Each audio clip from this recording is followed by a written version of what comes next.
Nama lengkap saya Ari Sufiati, saya biasa dipanggil Ari. Saya masuk UNER, komunikasi UNER waktu itu tahun 94. Saya sampai hampir lupa. Sebentar saya mau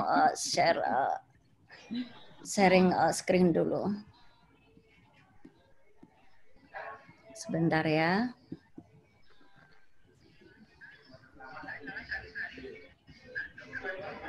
Ya, bisa lihat kan? Bisa, Bu. Ya. Berkarya Ya. di USA.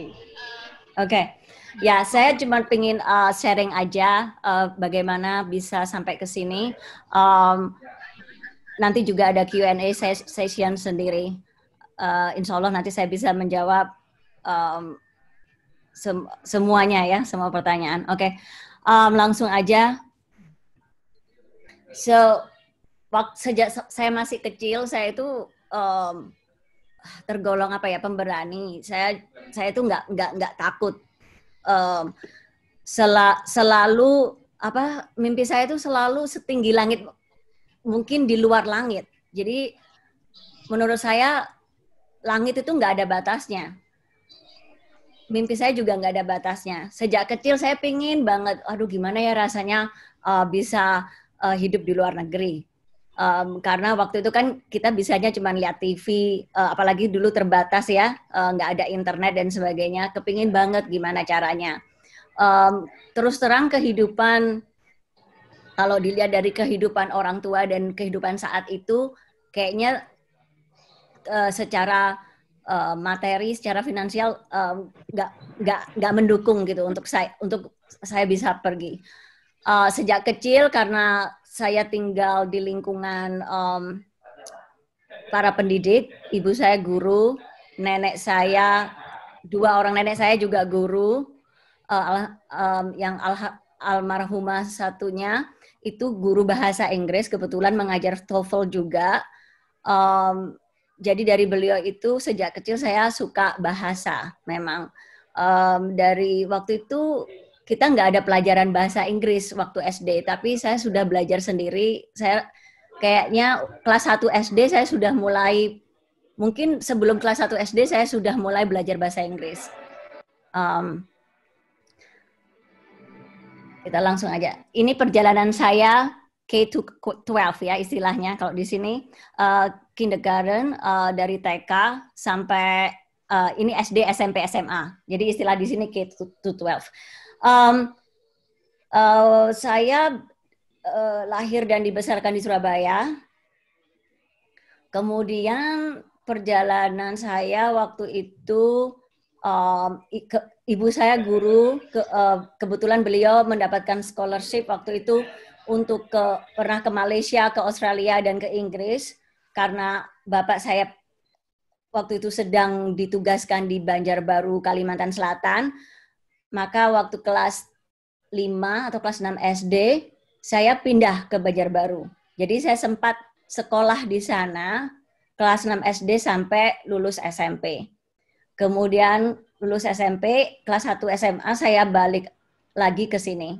Kelas 1 SMA itu kelas 9 ya kalau sekarang ya. Kelas 9 saya balik ke Surabaya.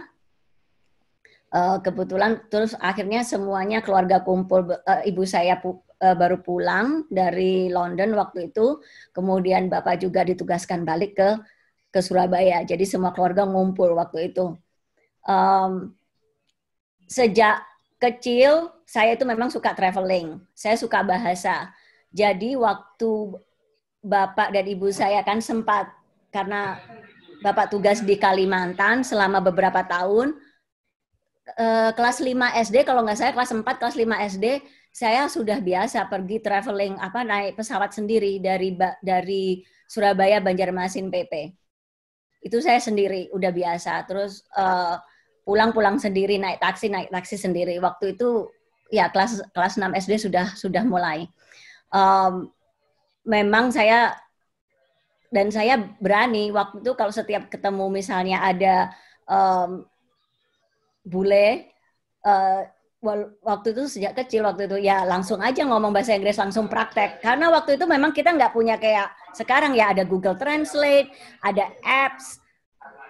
hari gini, zaman gini kan gampang banget kalau mau belajar bahasa. Tapi saat itu kita sangat benar-benar apa namanya limited resources-nya.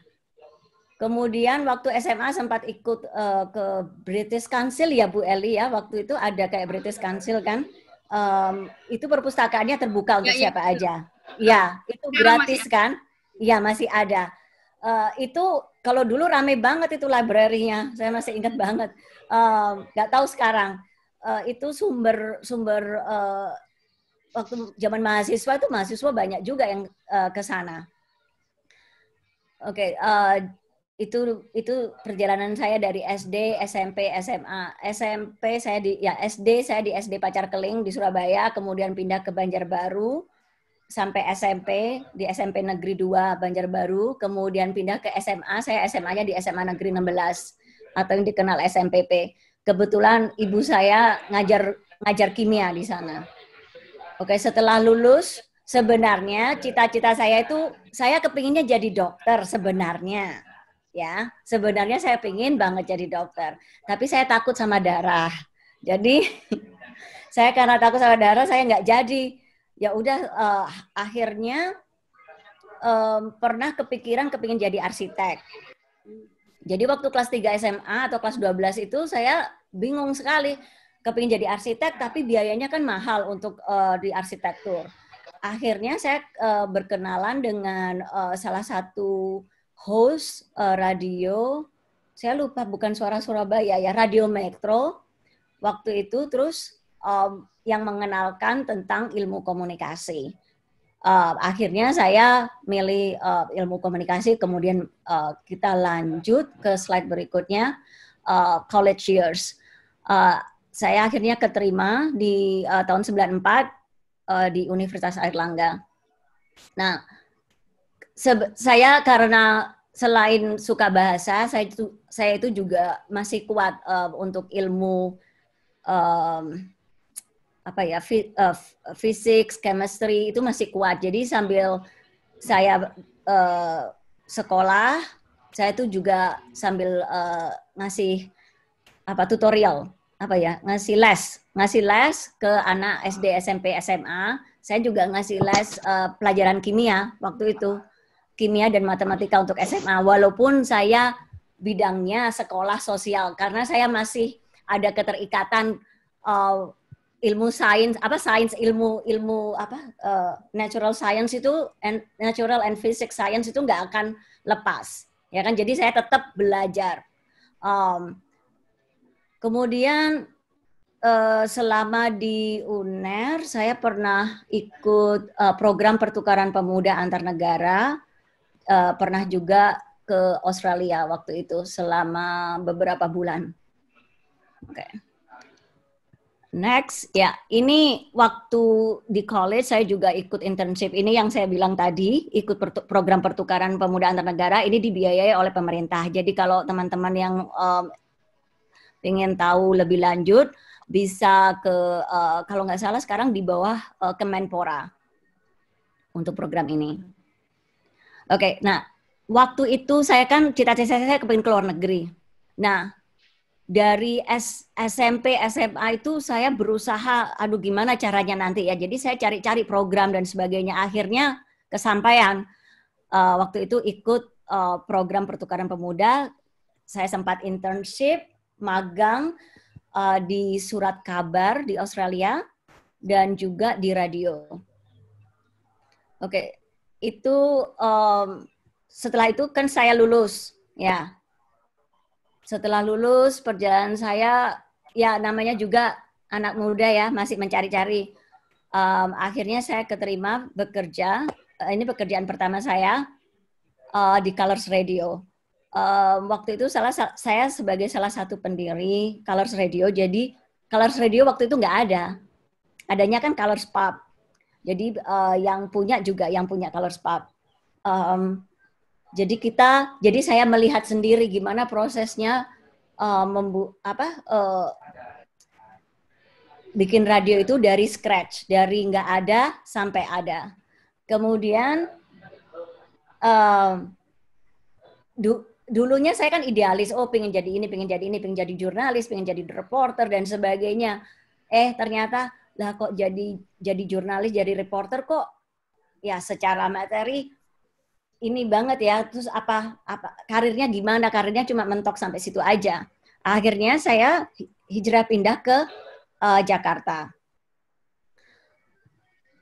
Kemudian ke Jakarta saya mulai bekerja sebagai fixer namanya, asisten jurnalis untuk Australian Associated Press, sempat bekerja di Frankfurter Rundschau.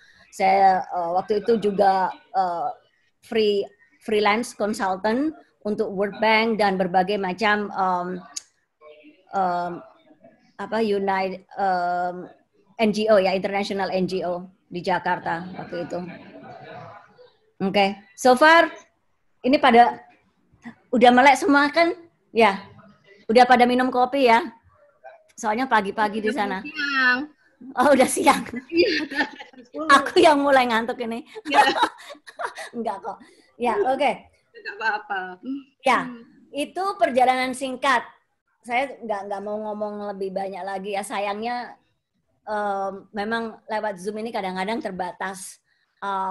Mbak Ratna mau di-cut di sini untuk Q&A apa saya terusin aja?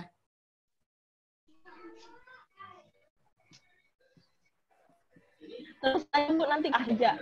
Habis Ibu di emak. Oke. Ya.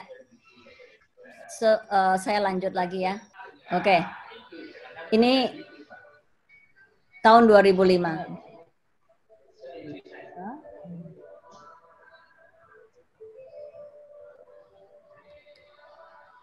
So, setelah di Jakarta, terus ini tahun 2005 ini yang menandai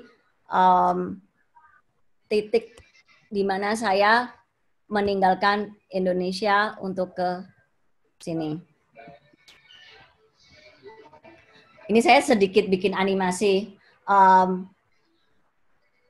Saya masih ingat waktu itu saya punya anak satu waktu itu. Yang pertama umur 2 tahun. Waktu itu suami dapat pekerjaan di Amerika, karena itu terus kita sama-sama semuanya hijrah ke San Francisco. Jadi benar-benar it was a big move. Dari Jakarta kita bawa anak satu untuk pergi ke Amerika Serikat yang kita nggak punya saudara atau teman sama sekali. Maksudnya teman nggak berada di San Francisco waktu itu. Oke. Terus sampai di San Francisco Bay Area, pekerjaan pertama saya waktu itu 3 bulan sempat nggak bekerja. Saya merasa kok 3 bulan nggak kerja ya, pusing juga gitu kan, karena udah biasa kerja. Akhirnya saya dapat pekerjaan sebagai apartment manager. Waktu itu masih part time. Oke. Mungkin ada yang sempat Google di mana sih San Francisco Bay Area. Ini gambaran sedikit aja. Jadi saya tinggalnya di area ini sejak 2005. Saya nggak pernah pergi meninggalkan San Francisco Bay Area. Bay Area kita nyebutnya Bay Area atau Silicon Valley. Saya 6,5 tahun bekerja sebagai apartment manager jadi kalau kelihatan ada kota namanya San Mateo di situ, ada San Mateo, ya. Saya pernah saya bekerja di situ. Tapi saya dalam kurun waktu 6,5 tahun saya pernah tinggal di 4 kota, 4 kota yang berbeda. Mulai dari San Jose, Redwood City, San Mateo, dan Pacifica. Jadi dalam waktu 6 tahun itu saya sudah pindah-pindah karena pekerjaan, karena memang bisa beli rumah, kemudian pindah lagi ya karena itu. Tapi kami tetap berada di area ini. Kemudian, nah ini dia ceritanya. Waktu jadi apartment manager, waktu itu kan part time. Part-time itu istilahnya maksimal tuh 20 jam seminggu kalau di sini. Jadi yang namanya part-time pekerjaan itu nggak boleh lebih dari, setiap company berbeda, tetapi aturannya pokoknya nggak sampai 40 jam. Ada yang 20 jam doang, ada yang 30 jam, pokoknya nggak sampai 40 jam per minggu. Itu yang namanya part-time atau freelance. Nah, waktu itu pertama kali saya bekerja sebagai apartment manager memang banyak challenge-nya ya. Karena saya baru di sini, kemudian ngurusin orang-orang yang macam-macam, namanya tenants itu kan macam-macam, dan kita harus sedia 24/7, istilahnya 24 hours 7 days. Saya sampai punya pager, kayak dokter kan punya pager, kalau ada emergency atau apa-apa kita di page sama tenant. Jadi ada emergency line-nya. Emergency itu misalnya ada tenant yang kena trap di elevator misalnya, nggak bisa naik turun, atau kalau kebakaran ya pasti kebakaran, terus kebanjiran dan sebagainya. Jadi kita harus siap, walaupun kita kalau lagi vacation kita juga harus siap. Tantangan saya selama bekerja sebagai apartment manager ya cukup lumayan, dan itu mengajarkan saya banyak hal. Harus sabar ngadepin orang-orang. Masalahnya begini, di sini customer service itu number one, ya. Dan masyarakat sini tuh bisa mengakses public services, jadi bisa memberikan review. Salah satu ada banyak website yang menyediakan service itu buat customers, misalnya Yelp.com. Kemudian kalau ini untuk apartemen ada macam-macam, apartmentratings.com, apartment.com. Itu ada. Jadi saya waktu itu bekerja di dua buildings, namanya berbeda tapi satu company. Jadi di situ juga dicantumkan. Misalnya waktu itu saya bekerja di Ambassador Apartments, ya dicantumkan Ambassador Apartments. Nanti kalau saya jelek, itu orang bisa nulis, oh Ari itu jadi manajer gimana. Oh ini manajernya gitu. Itu publik. Dan kalau sudah ditaruh di internet kan nggak bisa dihapus kan, you know. So ya memang harus hati-hati ngadepin orang. Apalagi tipikal orang sini itu sukanya sukanya maju aja ke pengadilan, disu aja, sukanya begitu. Oke, jadi saya juga udah menghadapi beberapa kali sidang sebagai witness, sebagai saksi, masalah yang dari tenant atau residen yang nggak bayar, harus di kick out, atau residen yang suka bikin onar, atau yang suka mabuk-mabukan di lapangan parkir, terus jadi macam-macam. Oke. Ini salah satu, alhamdulillah selama ini mungkin ada bagusnya juga ya kita punya kultur Jawa. Kita kan orangnya nerimo. Jadi kalau diomelin orang, ya kita nerimo. Terus kita maksud saya kita tuh masih tergolong sabar, bisa sabar. Jadi kalau ini salah satu review tentang saya. Jadi bayangin kalau saya jelek, itu ada, kalau kalian Google Ari Sufiati Ambassador Apartments, itu muncul. Jadi udah namanya di situ, kalau saya jelek atau apa ya udah di situ ada kan? Ya itu dia di sini banyak banget challenge-nya. Oke, terus waktu itu saya waktu tahun ke-6 kalau nggak salah saya sudah merasa capek. Jadi dari part time terus saya full time itu capek banget. Saya selama jadi apartment manager full time itu saya melahirkan 2 kali. Nah, sampai ya saya itu sudah hamil, besoknya itu lahiran, due date-nya besok, saya masih bekerja. Kemudian pas paginya saya merasa ini kayaknya saya mau lahiran nih, Saya itu kayak gitu, oke, mau lahiran, ya udah ke rumah sakit aja lahiran gitu kan. Terus saya ingat, oh iya, kan ada residen yang move in. Jadi setelah bayinya keluar, saya kerja lagi. Saya langsung telepon, untuk yang mau move in residennya ini, saya bilang, bisa nggak move innya besok? Soalnya saya barusan lahiran. Kebetulan apartemen buildingnya itu nggak ada elevator lagi. Dan dia move innya di third floor. Jadi harus naik tangga sampai ke lantai 3. Nggak tahu ada beberapa teman-teman yang udah pernah lahiran. Apalagi kalau lahiran normal dan ya itu challenging banget. Kemudian sempat bos saya bilang kamu nggak usah kerja, cuti aja. Nah,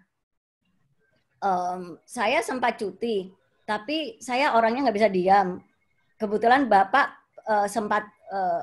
Bapak bisa datang ke sini untuk jagain anak juga. Jadi setelah lahiran, mungkin saya kalau nggak salah 2 minggu terus saya part time balik kerja. Karena kalau di rumah terus pusing saya, nggak bisa. Jadi harus kerja. Ya itu perjalanan saya sebagai apartment manager. Kemudian saya mulai update ini LinkedIn kalau nggak salah waktu itu tahun 2011, 2012 LinkedIn udah mulai. Saya update profile saya. Kemudian ada recruiter yang kirim message, kamu bisa bahasa Indonesia ya? Tertarik nggak? Ini ada company, Fortune company di Bay Area yang butuh interpreter, butuh translator. Terus saya bilang, iya boleh gitu. Terus dites lolos, terus baru dibilangin, tapi ini freelance nggak, part time doang. Jadi terus kebetulan saya apartemen manager udah capek ya, jadi saya quit. Saya pokoknya sudah nggak di apartemen manager lagi, sudah nggak kuat gitu kan. Akhirnya saya dapat pekerjaan sebagai part-time translator.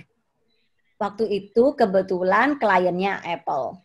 Jadi posisi saya bukan sebagai employee, tapi sebagai vendor istilahnya waktu itu untuk Apple.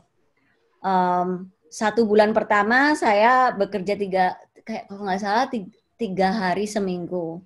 Ya saya telatenin karena saya juga suka komputer dan sebagainya. Kemudian saya mulai bikin dokumentasi. Jadi waktu saya bekerja, saya nanya ini bagaimana caranya kalau kita mau bikin A, bikin B, bikin C gitu kan? Oh ya begini aja. Oh nggak ada dokumentasinya, gimana caranya, how to do stuff. Oh nggak ada. Oh ya udah. Terus akhirnya saya start creating documents. Creating documents itu nggak cuma creating documents doang, tapi juga ada screen recordingnya. Terus ada caranya gimana, pakai screenshot. Jadi jelas. Kemudian setiap ada yang gabung, mereka tahu saya punya dokumentasi, jadi dipakai. Akhirnya lama-lama mereka tertarik. Ari kamu, waktu itu saya bekerja buat namanya perusahaan We Localize ya, vendornya. Vendornya dengar soal itu, kemudian saya dijadikan project manager. Setelah 3 bulan kemudian, Apple nanya, kamu mau nggak gabung sama kita gitu. Saya juga kaget, ya mau dong gitu kan. Ya tapi ini jadi kontraktor dulu ya. Nanti kalau sudah jadi kontraktor 1 tahun, baru bisa jadi full time.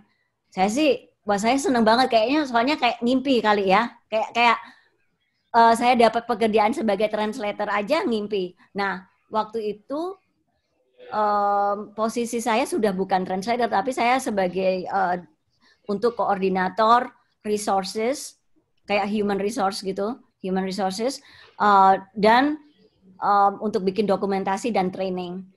Jadi akhirnya saya dapat pekerjaan sebagai kontraktor, saya bikin infrastructure.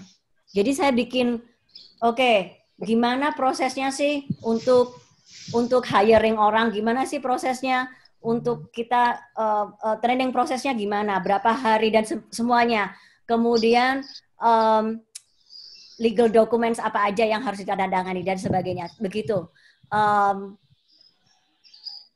Itu tahun 2012. Kemudian tahun 2013 saya jadi full time. Alhamdulillah.